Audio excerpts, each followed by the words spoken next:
out last night in the bar for a while. He's feeling really good. So asking lots of different questions. Hi, morning everyone. Welcome to Birmingham MCM Comic Con, and we are here for our first panel of the day at the MCM Buzz stage with Andrew Lee Potts, Sarah Jane Potts, and Jemima Rooper for Wireless. Hi. Welcome, come welcome. On more than that, dude. Yeah, a little bit more. Bring out. And then people will crowd around. It'd be amazing. Like Covent Garden. They'll see what's really happening. So you three are here to promote Wireless, first of all, and that's a show that you created, but you've also produced it with your production company, Keychain Productions. Yep. You've directed it. You're the main star. I'm all over it. All over it. Are you tired? Oh God, look at me. I direct it. It's the first time I've been directing since 2006, but it's the first time I've ever directed myself in anything. Mm-hmm. Usually I kind of tend not to do that. And to be honest with you, and this is more for convenience than anything, because I'm there the most, obviously.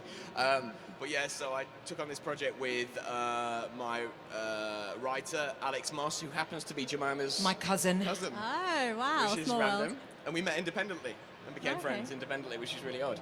And they both are quite odd, so that works out well. Well, one of the things I was wondering is you obviously seem to know each other already. So have you worked together before? And what's it like working together on this project? Well, she's my sister, so I know her quite well. Jemima, We've never worked together. No. We met. I dated a friend of Andrew's a very long time ago, and then we became really good friends. And Sarah Jane and I have worked together 3 times. Yes. Yeah. What projects were those? And have often competed for the love of another character. Girls, boys. Yeah, I haven't got anything. I thought you were being Technical issues. Competed in kids. Let's just move it on to something else. Yeah, in the middle of us. Yeah. Me and Jemima almost, I won't say what project it was on, but we literally got down to the last day before shooting in rehearsals to shoot a movie together. Oh, right. Where we were going to be playing love interests, which we found hilarious because we've been friends for years. But literally the day before we were due to shoot it, I won't say which project it was, it got cancelled. And then they remade it a year later and didn't cast either of us. So we nearly got there. Well, now you're working together on Wireless. Yes. So what's it like? And can you describe the show and a bit about your characters? Basically, they can't tell you too much about their characters right now because they've not appeared in it yet. It's all hush-hush. But Wireless is basically about a disgraced policeman who goes back to work after a 6-month suspension, and he gets partnered with an AI unit which happens to be fitted within his police car. She's a proper sassy piece of work. She's played by Lucy Brown from Primeval, who's awesome. And they basically have to get through this day together, which is all set on one day. And a lot of people are trying to get their hands on the technology, but the difference about the AI unit in his car, it has a thing called the pulse, which means that she can learn to feel emotion. And then if she can feel emotion, she can love. And then if you can love, you can hate. So obviously a lot of sides come into that. So looking at the car and what it's able to do, are you a fan of Knight Rider at all? Yeah. We did, when we started, it wasn't originally going to be within the car, it was going to be a physical presence, but when we decided to pull it from making it as a TV show to get more control over it and make it as a web show, obviously we have a limited budget because it's self-funded. We put it out there for free, we make no money for making it, it's a passion project. So we had to work out a way of the robot being a thing. And then we thought, we'll just put it within the car, but it's not just within the car, this is the different thing. Within the next episode, he gets a thing called the Ghost, designed by Casper, who made the car, and it's basically the world's smallest drone. And she follows him within the drone, so we're literally out of the car the next episode. So. I think so far, having watched 6 episodes, you don't see the exterior of the car yet. Yeah. Will we see that? No, I quite like the idea of not seeing it. Yeah. And also, it's not really important to me. I definitely wanted to cut from big wide shots of London to really kind of quite claustrophobic type feeling, because he's feeling, the thing about Jacob is that he's feeling the pressure within the situation. He is a bit like the audience, he's learning what the hell's going on as well as you are. So, but yeah, so that was on purpose though. Okay. And when you're watching the show, it's obvious that you're driving through central London. Yeah. How hard was that to Try shoot? and direct yourself, trying to think of your lines, drive the car legally, and not mess up. Yeah, it's tough. It's a challenge for sure. But it was a really good way, because obviously locations in London can be very expensive to get, and obviously we've got no budget, so it's a very good way of showing London without having to pay for locations and stuff, because you're just shooting in your car. So, and also with all these shows like Police Camera Action and all that kind of jazz, where we're used to seeing cameras, especially around policemen. I mean, I think policemen have been issued with body cameras now, haven't they? So, and basically you can see any camera that's around, even ones in cash points, you can see the world of wireless through then. So Sarah, I think we've seen a trailer. Sarah Jane, she doesn't like being called Sarah Sarah. Jane. Yeah, I'm off now. Sorry. So I think we've seen you in the trailer say one line, something like, I lost it a long time ago, something like that. Yeah. Can you Don't say, do both. Please don't do me both. Can you say anything about that at I all? could, but I'm afraid he would kill me. Right. So I've been told I have to keep that on the down low and nice. keep it nice and mysterious. But there's going to be more. That's Yeah, all I can a lot really more. say. Sarah Jane's role is pretty pivotal within Okay. it. Yeah. When will we see you in the show? I think probably episode 10, I reckon. Okay. And how many episodes are you planning for the series? 74. Yeah, we started by saying about 16, but I think it's going to be more than 16 to tell we need to, we're not going to stop until we tell the first story, which is get to the end of the day. And I think we're only about 11:30 in the morning at the moment, so he needs to get to the end of the day. Got quite a while to It's go. quite It's going to be a while- long day. Quite a while to go, yeah. You're not just going to take off at lunch or anything. That's it. It's just going to... 12:30, lunchtime. Yeah. Long lunch, 4 p.m. And then Jemima, you're obviously joining the show as well. Have you Yes. shot your scenes yet?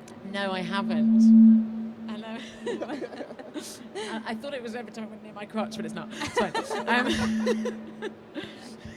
Andrew has told me very little about my character, but he has mentioned that she is the female version of his character. I see. Is that Unit Black then? Charlotte Myers, who she plays, works with Unit Black. I see. But nobody, apart from me and Alex at the moment, knows what Unit Black is. Okay. Well, one of the questions online was, why did you choose Unit White as the name of the AI? I can't remember. I honestly can't. We came up with this idea the last year I was filming Primeval, which was a fair few years ago. I don't know. I honestly don't. Alex would probably be better to answer that one. He's got a better memory than I have. So I can't honestly remember, but it stuck, and I do like it. So Yeah. maybe it's maybe the purity of her innocence, because she is like a child learning to feel. Maybe it came from something like that. Yes, let's say it came from something like that. Well, one of the things I like is that you're basically using one of the Primeval cast members, Lucy Brown, to voice her. And I think her voice is perfect Isn't in the it, role. right? And was that just a happy And also, coincidence? she's the voice of the or- tube. Mind the gap. But was she just a friend that you asked to do it, and she happened to be great, or did you try out different voice As actors? soon as we wanted like a sassy, sexy voice, Uh-huh. Lucy was the first person I thought of, just because I think she's got a fantastic... Yeah, not Jemima. Or your sister. But yeah, no, Lucy was the first person I thought. And also, I adore Lucy. She's a really good friend of mine, so any opportunity that I can to work with her. So Basically, the size of the parts in the series dictate who is the better friend Oh, I to see. Andrew. So we know our rank. That's not true. It's So a that bit might true. change during the series. So are we expecting any more Primeval cast members on the show at all? No, I don't know. No more Primeval cast members. There's definitely new cast members coming into it soon. I think you mentioned Neil Jackson. Oh, Neil Jackson's in it. He's been in it already. I was thinking, I watched the first opening scene. I was Yeah. like, is that Neil Jackson in a helmet? I'm not Oh sure. no! But there is the obviously between at the start of every episode we show a bit of the past, like we go back in time, and that one's very, very significant. It's during the Gulf War, but there's a bit of information in that no one's picked up on, which we placed in there. Okay. So yeah, this is Go back and watch. go back and watch it. Yeah, Yeah. So, but there is it's a rewatch. very key piece, and I'm surprised no one's picked up on it. Okay. And so obviously Wireless, Primeval, hope big shows, but Primeval especially, that's something that most people will know you from. Uh-huh. And is that, in the age now of reboots, is that something that you think might come back in some way, shape or form? I think it can, yeah. I think there's nothing. I've not heard of anything happening, but it wouldn't surprise me, especially with Jurassic Park coming back out, and also dinosaurs kind of never go out of fashion, do they? Never. So it might be a while, but I think I've got a feeling that maybe they might revisit it one day. It's still so popular. It's still the people I meet at the cons. I mean, it was popular quite across the world, really. I went to Mauritius with my wife, and we were sat on a beachside restaurant, and there was all the local kids playing on the beach, and literally when it was like, Connor! And all the kids were like, Connor! And I was like, I'm in Mauritius, that's crazy, so it did travel. So. He's going to stay with you, I think. for a Yeah, while. so but I'd love to play Mr. Temple again, for sure. I'd love to see him again, definitely. One of the other characters that I love on TV in Atlantis was Medusa. I thought she was great. Yeah, gotta ask that. How was it like having a head of snakes? It's not the usual. Which way? Can you use I'll my mic? lean in. Yeah. It was brilliant. I mean, it's an iconic character in mythology. I loved it because I got to wear a prosthetic, essentially a bald cap, that they had sculpted, which you never ever see, these kind of amazing scales on it. And I felt like Sinead O'Connor. And yeah, it was really, really fun. And difficult because you have to sort of shoot everything quite a number of times so they can do the CGI. Do you know when you did it? Because the snakes are moving, right? I've never seen it, but I'm sure she's awesome. Do you know when the snakes are moving? Did you kind of go like this with it? Because the movement.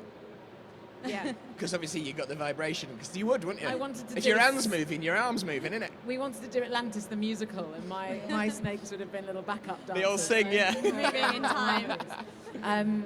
It was a brilliant job. I was out with all the cast literally 2 days ago, Oh, and, wow. And we were reminiscing and having a really good laugh. And it was that main sort of key ingredient. Those three guys together were so much fun. We had too much fun, basically. And I think that's why it got axed. Well, one of the things as well that was a bit unconventional was your relationship with Hercules, played by Mark Addy. I have to say I shipped it. I thought it was great. Why do you think it worked, though, on TV? I think because Mark Addy is literally the most lovable man. He's so funny. And he's so kind. And I remember reading the first script and going, oh, I really want to play Hercules. Because Hercules was just, and then he was perfect in the role. And it's just because it was a bit charming and a bit funny and a bit odd. But it was sort of two characters that are both a bit sort of alone and a bit disenfranchised by, and who kind of find each other. And it was always like my favourite stuff to shoot was with Mark. And Brilliant. And Sarah Jane, I need to ask you as well. You've been in Casualty, you've been in Holby City. You do? Yeah. Do you just like hanging out on the hospital sets, or? It's my favourite thing. I love wearing scrubs. Or No, being a lesbian. She's done yeah, a lot of very lesbians. much so. Yeah. Well, it's either that, it's like be a nurse or be a lesbian. So it's all good in the grand scheme of things. Yeah. You know. But you're also playing, I think it's Gemma Fisher in the new version of Broadchurch. Yeah, the that I American think, version called Grace of Point. Broadchurch. Still with Yeah. David Tennant, Yes. playing the same character, but he's American. Mm-hmm. Yeah. Have you had a lot of people sort of coming up to you going, why are you remaking Broadchurch? Or, remaking it? No, I haven't, and I'm really quite glad because I'd have to say I have no idea. Yeah. I kind of think don't fix what ain't broke. It's such a huge hit in England, but it was an amazing opportunity for me to retell a story that's already been told, but in my way, which is always a challenge as an actor. So yeah, it was fun. Brilliant. Well, thank you so much for joining us you. at the MCM Buzz stage. Hopefully you'll have great success with Wireless, and we'll see you Thank lots you. more You can on our watch screens. Wireless, by the way, interjecting. Plug it. At wireless.web. No, wireless.web. I always get it wrong. Wirelessweb.london. But check it out. 6 episodes online. I hope you enjoy it, and there's going to be a lot more to come in the wireless world When is the next episode out? within the next few weeks. Great. Thank you for joining us. Thank you very much. Peace.